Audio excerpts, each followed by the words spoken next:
श्री शिवाय नमस्तुभ्यम दोस्तों। आज मैं कर रही हूँ हमारे गुरुजी पूज्य पंडित प्रदीप मिश्रा जी द्वारा जो रुद्राभिषेक हो रहा है श्रावण मास की शिवरात्रि के दिन शाम को। ये गुरुजी हमारे रुद्राभिषेक कराते हैं, ये प्रत्येक वर्ष कराते हैं और मैं इस बार कर रही हूँ।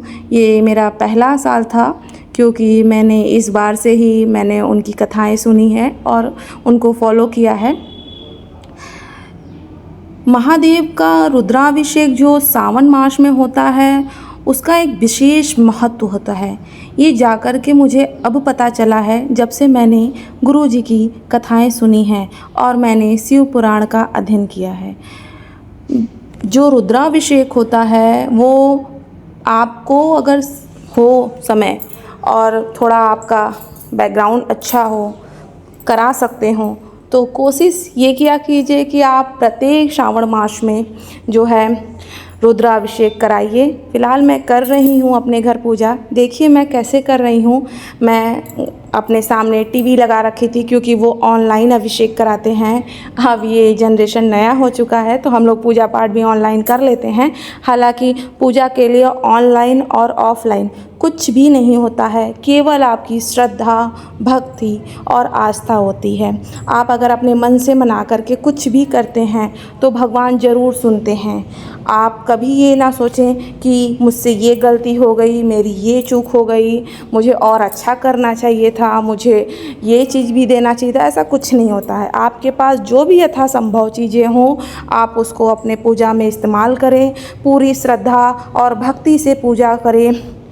महादेव हर चीज़ में खुश होते हैं। वो अपने भक्त की केवल आस्था और उनकी भक्ति देखते हैं।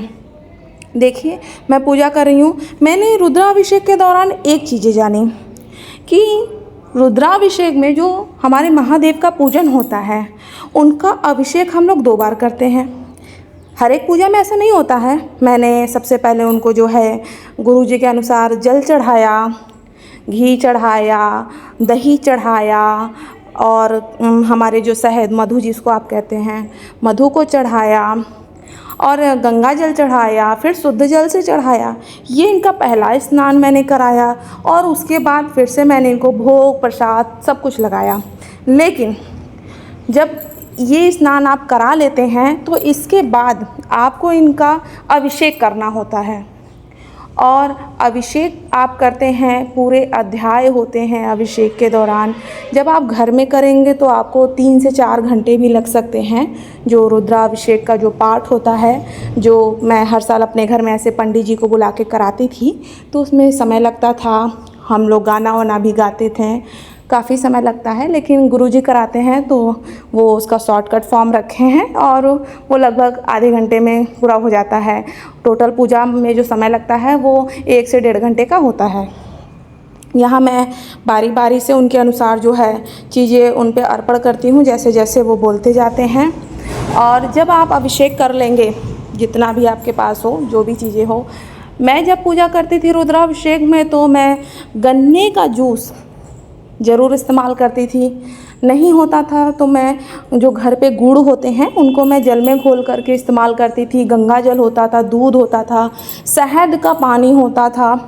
तो इस तरह से बहुत सारे अभिषेक की जो है हमारे पास चीज़ें होती थी और बारी बारी से हमारे पंडित जी लोग जो हैं अभिषेक कराते जाते हैं। रुद्राभिषेक श्रावण में इसलिए ज़रूरी हो जाता है क्योंकि हमारे महादेव को उनका ये रूप बहुत पसंद आता है। जब उनके भक्त उनका अभिषेक इतनी श्रद्धा से करते हैं और इतना प्यारा उनका श्रृंगार करते हैं, उसके बाद जो है उनको बहुत सारी चीज़ें पसंद है जिनका यूज हम इस श्रावण मास में ही करते हैं। और हर हर महादेव दोस्तों।